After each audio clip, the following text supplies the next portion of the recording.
अचानक से हू की आवाज़ें शुरू हो गई।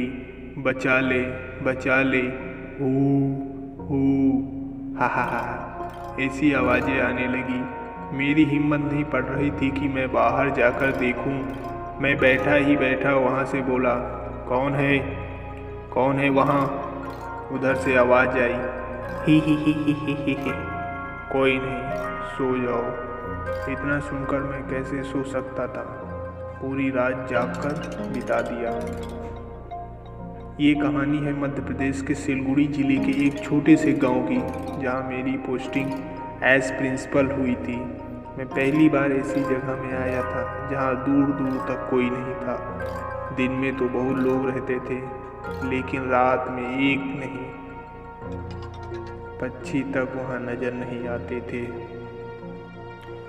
मुझे यही स्कूल के अंदर एक रूम मिल गया था और शाम को मैं अकेले ही खाना बनाता, खाता और सो जाता।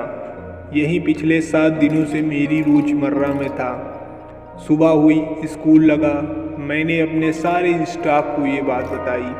कुछ लोगों ने कहा ये बात गांव वालों को बता दिया जाए, लेकिन मैंने मना कर दिया, क्योंकि अगर ये बात गांव वालों को पता लग गई तो वो अपने बच्चों को स्कूल नहीं भेजेंगे और लोगों की वजह से बच्चों का भविष्य नुकसान से। शाम हो गई। आज मैंने माचिस, लोहे की चाकू और 5 से 6 मंत्र याद कर लिए थे, ताकि मेरे मन में संतोष के लिए वो कुछ काम कर सकें। मैं खाना बनाकर खा पी कर लेटा था, तभी आवाज़ें आने लगी। पहले कोई लड़की रो रही थी। जब मैंने दीवार में कान लगा के सुनना शुरू किया, उधर से कोई तेजी से भाग रहा है और आगे गया। 3 मंजिल से गिर गई और तेजी से चीख आई, फिर चुप हो गई। मैंने तुरंत लालटेन जलाया और दरवाज़ा खोल के नीचे देखने लगा। वहाँ कोई भी नहीं था, सब माहौल शांत था। मैं आकर यही सब सोच रहा था, फिर ये आवाज़ें आने लगी, भगवान के लिए मुझे छोड़ दो, जाना है। मेरे घर में मेरी बूढ़ी माँ है, उनके लिए जाने दो। फिर वही लड़की की आवाज़ थी, फिर वैसे ही कूद गई। चीखने की आवाज़ आई और शांत हो गई।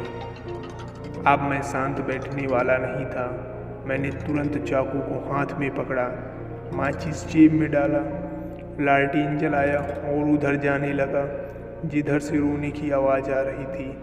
4 मंजिल के सबसे कोने में एक कमरा था, जिसमें ना कोई खिड़की ना कोई रोशनदान, सिर्फ एक दरवाज़ा, वो भी पूरी तरह से बंद। मैं उसी दरवाजे के बाहर खड़ा हो गया। वो लड़की सिसक कर रो रही थी और बोल रही थी, मैं बर्बाद हो गई, और दर्द से कराह रही थी, आह आह आह। मैंने तेजी से दरवाज़ा खटखटाया। सब एकदम शांत हो गया। वहाँ कोई आवाज़ अब नहीं हो रही थी। मैं बहुत देर तक आवाज़ लगाता रहा, कौन है, कौन है? मुझे वहाँ से अब कोई रिस्पॉन्स नहीं मिल रहा था। मैं चिल्लाता रहा, चिल्लाते चिल्लाते थक गया और फिर मैं अपने कमरे में आ गया। मैं अब यह समझ गया था कि कोई आत्मा यहाँ है जो बहुत परेशान है, जिसे यहाँ के किसी ने बहुत तकलीफ़ दिया है। वह आत्मा यहाँ भटक रही है और अपने दर्द को कराह रही है। अच्छी बात यह है कि वो किसी को परेशान नहीं करती है। अब मेरा फ़र्ज़ है इस आत्मा को हमेशा हमेशा के लिए यहाँ से छुटकारा दिलाऊं। मैं अब बैठ के यही सोच रहा था, ये कौन है, ये कौन है, क्या हुआ इसके साथ। मैं तुरंत ऑफिस में गया और पिछला सारा डाटा देखने लगा। कौन प्रिंसिपल, कौन टीचर, कब कहाँ से आया, कहाँ गया, कब कितने बच्चे थे, किसी की मौत यहाँ तो नहीं हुई। मैं सब रजिस्टर पलट पलट के देख रहा था।